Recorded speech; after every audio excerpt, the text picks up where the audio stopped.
Asibingeleleke bazalwane egameni lenkosi uJesu, sibonge kakhulu ukuthi uNkulunkulu usasiphile ithuba lokuthi sixhumaneni sixoxe bazalwane ngecebo lakhe. Bayazi abazalwane ukuthi sifanele ukuqhubeka nesifundo sokubuya kwenkosi. Kodwa ke bazalwane, ngenxa ukuthi inceke umbuyaze isithinte kakhulu ngalezi indaba zokubuya kwenkosi, ikhulume kakhulu. Asikwazi ke bazalwane ukuphinda into eyodwa. Lokhu umzalwane akushilo okuningi nami bengizokusho futhi kona okusezwini, futhi umzalwane wami simunye naye. Angikwazi ukuthi esikhulumile ngibuye ngikhulume okunye. Kodwa engingakwenza bazalwane ukuthinta indawo nje ezintathu ezingenayo kulomsindo khona. Indaba yokuqala engenayo indaba ye666, bese kungena indaba yechip le ekukhulunywa ngayo, bese kungena indaba yeBhabhiloni, bese kungena indaba yesabatha. Ngoba kuyatholakala abazalwane ukuthi amasabatha asethola ithuba elikhulu lokuthi alethe nawo kwawo. Now kubalekile ke bazalwane ukuthi sinivuse nakukho, ngoba manje usungathithi abazalwane lokho abakufundisile akusikona. Kusho ukuthi ke bazalwane, njengoba kuxoxwa, ngiyafuna ukuthi ngenze ibrief. Sibonile ukuthi bazalwane le ndaba esixoxayo idinga kakhulu ama-notes. Indaba yeBhabhiloni, indaba ye666 nendaba yesabatha angeke sikwazi ukuxoxa kakhulukazi la eskrinini ngoba ithatha isikhathi eside. Kodwa engingakusho bazalwane nakho ukuthi ngithi leza impawu ezibekwe uPawula lapha, angiqale ngekaJesu ku24 uMatthew. Abazalwane bazi ukuthi lokho kuyiwashi lethu thina abazalwane uJesu ashiya nalo. Malithi iBhayibheli kuyoba khona usizo olukhulu, kube khona indlala, kube khona ukuzamazama komhlaba, kubalwe kuningi. Siyacela ukuthi abazalwane bathike ama-boxes. Zonke leza zinto ezibalwa lapha eziningi zazo zenzekile, okusho ukuthi abazalwane kufanele baqonde ukuthi iwashi lethu likuphi njengamanje. Okunye okushiwo lapha kuverse 14 kuthiwa leli vangeli lombuso liyoshunyelwa izizwe zonke kube ubufakazi ande bufika umhla uphela. Ngicabanga ukuthi abazalwane kufanele bazi ukuthi ayikho indawo namhlanje ivangeli elingashunyeliwe kuyona ngoJesu. Ayikho futhi indawo engenabo abazalwane, alikho izwe elingenabo abazalwane, alukho futhi ulimi iBhayibheli elingahunyushiwe kulo. Okusho ukuthi nalapho bazalwane siyathika ibox yokuthi ivangeli selishunyeliwe. So siyacela ke abazalwane banake bathika ama-boxes la khona mhlambe bengaqondi, bangathiki, babuze ukuze abazalwane babaphendule. Siyabonga. Kuqhubeke ke bazalwane kuze lapha ekutheni mani bona amanyala encithakala, abona uDaniel esanondaweni engcwele nokwazi ukuthi usuku lwenkosi lisondele. Sizokuthinta nalokho bazalwane sokufaka emanothini. Angeke sikwazi ukuthi sikubhale sikukhulume njengamanje la ngoba kudinga isikhathi esiningi. Bese kuba bazalwane ilokhu kuka666 no666 nawo bazalwane udinga ukuthi ubhale phansi amanothi. Isizathu bazalwane kunama-figures okufanele abhalwe, kunama-figures okufanele avele. Kodwa nakho engifuna ukusho kubazalwane ngo666, u666 bazalwane uyaziwa ukuthi uzovelaphi, uzovela kanjani. Okwesibili, u666 bazalwane kufanele bazi abazalwane ukuthi uma usificile kuyoba yi-choice. Uyoyikhethela wena ukuthi uyamthatha noma umthathi. Abazalwane balalele kahle lapho. U666 bazalwane angeke kufoswe umuntu. Uma efakwe kumzalwane ngobugebengu noma efosiwe, nikhumbule bazalwane uNkulunkulu akamhluleli umuntu engazi. So ngenzela ukuthi abazalwane bazi ukuthi u666 bazalwane it's a choice. njengoba nokusindiswa kube ichoice yethu sayikhethela. So angeke ke uNkulunkulu bazalwane makufika isikhathi ka666 sifoswe ngenkani. Okunye bazalwane u666 indlela ahlelwe ngayo nomlando nebackground osho ngayo u666 akazofakwa ngechip. U666 uzobhalwa ngelaser into enjengogesi ekwazi ukubhala esikhumbeni iziyobhala ngaphakathi ithambo. Into ngeke ukwazi ukuyikhipha uma ngabe kuwukuthi usifakiwe.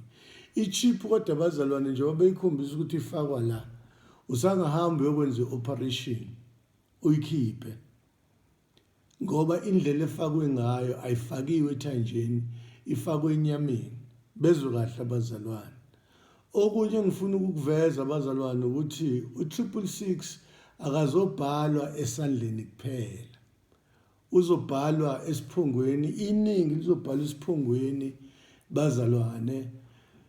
So abangathatha abazalwane ngokuthi u666 uzofakwa esandleni kuphela, uzobhalwa nasesiphongweni kwi-forehead yomuntu kubhalwe ukuze kuyobhala ithambo ngaphakathi. Ichiphu ke bazalwane mayifakiwe isengakhipheka, ngisho ukuthi abazalwane abayifake kodwa ngenzela ukuthi baqonde futhi akekho umuntu ozobaforce ukuthi bafake ichiphu. Uma ungafuni ukufaka ichiphu ungayeka ngenxa yenkolo nangokuqonda kwakho, lokho kubalulekile. Kodwa ke bazalwane ake ngithi ngoba thina singamakholwa sinezwi nenkosi yethu inomusa futhi ihlakaniphile, yasilungiselela ukuhamba emsebenzini emihle bazalwane nomhlaba ungakasekela. Uma kwenzekile ke ukuthi le chip ifakiwe yafakwa ngalendlela efakwa ngayo kodwa ngeke ikwazi ukuyobhala ithambo uma ingakhipheki bazalwane. Haleluya. Bakhumbula abazalwane ukuthi uthe uJesu uma ihlo lakho likhubekisa likhiphe, kungcono ungene embusweni kaNkulunkulu ungenalo ihlo kunokuthi ubhubhe namehlo amabili. Nasezandleni kunjalo bazalwane, uma isandla sikukhubekisa uyokwazi ukusinquma ungene embusweni kaNkulunkulu ungenasandla kunokuthi ungene ezandleni ezimbili esihogweni. So ngisho ukuthi abazalwane abaqonde, ngikubeka lokhu bazalwane ukuze abazalwane angidlali, ngikubeka ukuze baqonde bazi ukuthi lento esikhuluma ngayo iyini. Uma ke bazalwane ile ncwadi ya666 ilapha ku chapter 13 incwadi yesambulo ize yasho bazalwane ukuthi igama lomuntu isibalo somuntu, okusho ukuthi noma ubani angabala. Ingakho sithi bazalwane u666 uyazi ukuthi uzovelaphi, angeke afakwe kithi ngenkani. So siyagcizelela bazalwane ngitheke mayifakwe ngenkani uhluliwe ngamandla noma wafakwa ngobugebengu, uNkulunkulu ngeke akulahle ngoba u666 uyichoice. Abantu abazoya esihogweni no666 abantu abazobe beyikhethele ukumthatha u666. Okunye angigcizelele lokhu bazalwane, ithe izwi lenkosi ngeyikhathi zokugcina abantu bayoba abathanda imali. Lokhu abazalwane fanele bakunake bakuqaphele kuthini u666 bazalwane uyaqondana kakhulu nendaba yemali ngoba kuthi umuntu ngeke athenge noma athengise. Nemali yakho mangabe isebhenki kuyofanele uyiforfeit ngoba uma kuze kwafika isikhathi ka666 ngeke ukwazi ukuyikhipha, ngeke futhi uthengise ngeke uthenge. Now nansi ikheji la ikhona, uthe uJesu kulukhuni ukungena kwesicebe embusweni kaNkulunkulu, wathi kufana nekameli lingena embubweni enayiti. So abazalwane abalaleli kahle, laba abazalwane abanama-1000 amaningi nama-billions emabhenki nama-investment amakhulu, kuyoba nzima ungamthatha u666 ngoba kosho ukuthi yonke le ngcebo yabo bayilahle. Kodwa ke uNkulunkulu ebasizile bazalwane bayoyilahla ingcebo yabo ukuze bazuze umbuso kaNkulunkulu. So ngenzela ukuthi ubuke ukuthi isikhathi sokugcina umethu uJesu abantu boba bathanda imali siyacollaborate nesikhathi sika666 ngoba akekho umuntu ongavuma amamiliyoni akhe namabhiliyoni akhe awakhohlwe kanjalo. kuyobiza abazalwane umkhuleko namandla nesibindi ukudlula kulesi sigaba. So ngisho ukuthi ke abazalwane bazi ukuthi lento ka666 abangayithathi njengoba ishiwo. Kukhona okuningi bazalwane okukhulunywayo, kukhona okuningi okuzayo, kodwa thina sidinga siqaphele. Ingakho ethe uJesu ofundayo makaqaphele. NgesiXhosa kuthiwa lesayo kaqiqi.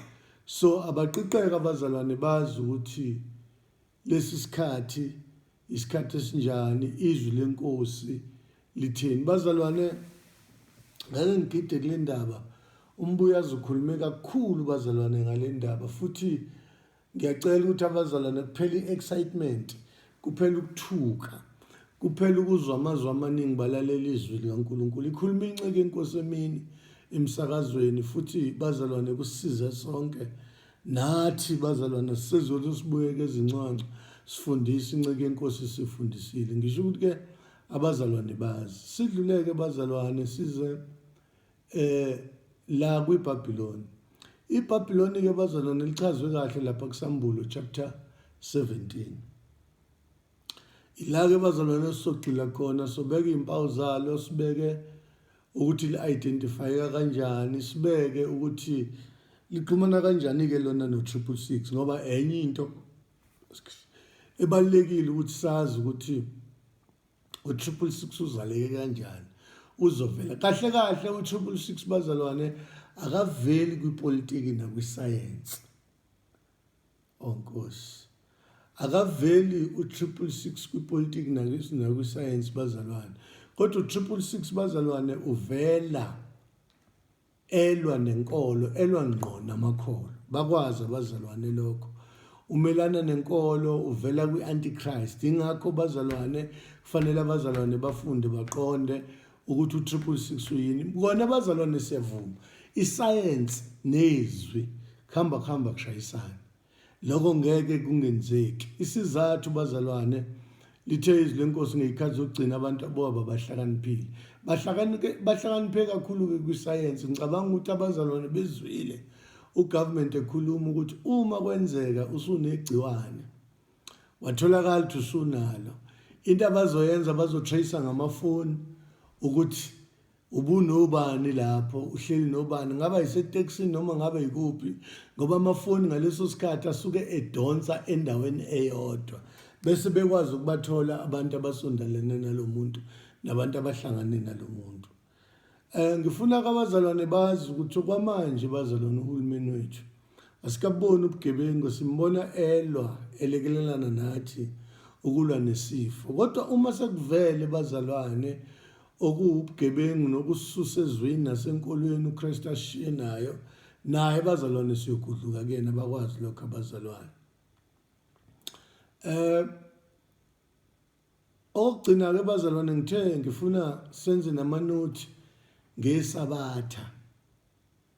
Abazalwane balalele kahle, because nalo manje selifike emawala, futhi bonke labantu abakhuluma ngo666 nabakhuluma ngokuthi uJesu uyabuya, asiphiki ukuthi uJesu uyabuya, kodwa ishilo inceke yenkosi umbuyazi yathi akekho lwaziyo lolu suku.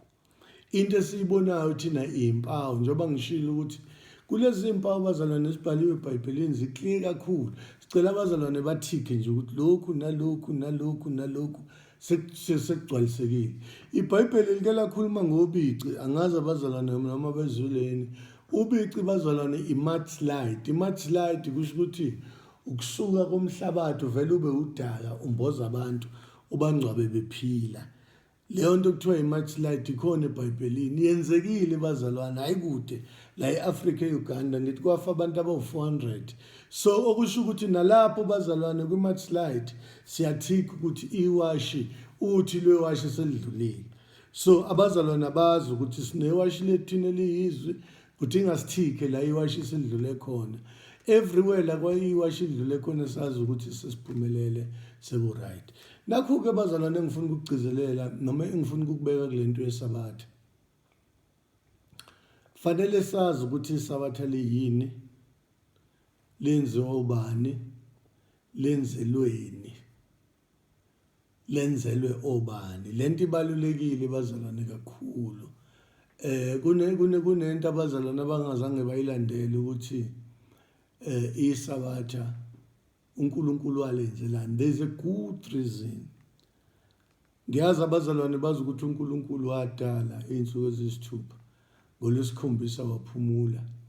Kodwa kuyadlula lapho bazalwane, because umyalo uthi ligcine, ungaloni, ulingcwelise, bese kuthiwa ulikhumbule. Abazalwane kufanele banakeke lapha, kaze kushiwo ukuthi bazalwane kuyohlanganwa ngesabatha. Isabatha kulona lokuhlangana. Futhi it was impossible ukuthi kuhlangane. Kwenzeke kamuva ukuthi isabatha original abazalwane bebengahlangani ngesabatha noma bebengalotshelwa ukuhlangana, kodwa bebelotshelwa ukuligcina, balingcwelise, bangaloni, balikhumbule. Lokhu bazalwane kufanele abazalwane bazi ukuthi uNkulunkulu wakwenza enenhloso, wakwenza uNkulunkulu eyikhethela yena. So akukho ke bazalwane lapho khona ibandla lenkosi kusukela encwadini yokuqala yezenzo, ngoba ibandla phela liqale ngosuku lwePentecost kwaze kwabhalwa abazalwane, kwabhalwa incwadi elula kakhulu, incwadi yezenzo. Ayidingi nanokuhunyushwa, ayidingi isambulo, ingafundwa nayingane encane i-understand. Kodwa asitholi indawo la kuthiwa khona ibandla lahlangana ngesabatha, kuthiwa lahlangana nsuku zonke, laqinisele ekuhlanganeni, Zenzo 2. So abazalwane nalokho bazalwane sifuna bakulande, kodwa abazalwane sizoyenza nakhona isamari yebrief ukuthi isabatha leyini. Lokhu bazalwane sikwenzelani? Senzela ukuthi imisindo yonke khona abazalwane bakwazi ukudlula kuyona, beqonda ukuthi izwi lithini. Kungabi sengathi masifundisa abazalwane sasikhuluma ngoba kungekho umuntu, noma sikhuluma ngoba sibaqinela. Fanele bazi ukuthi konke sikukhulumile sikuthatha ezwini futhi ngeke sikuguqule.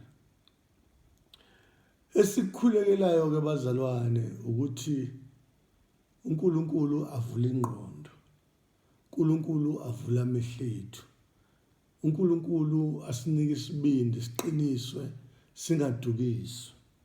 So ngiyacabanga ke bazalwane ukuthi kothi kusekuseni amanothi onke ayabe sekhona. Siyabonga. Ake sikhuleke.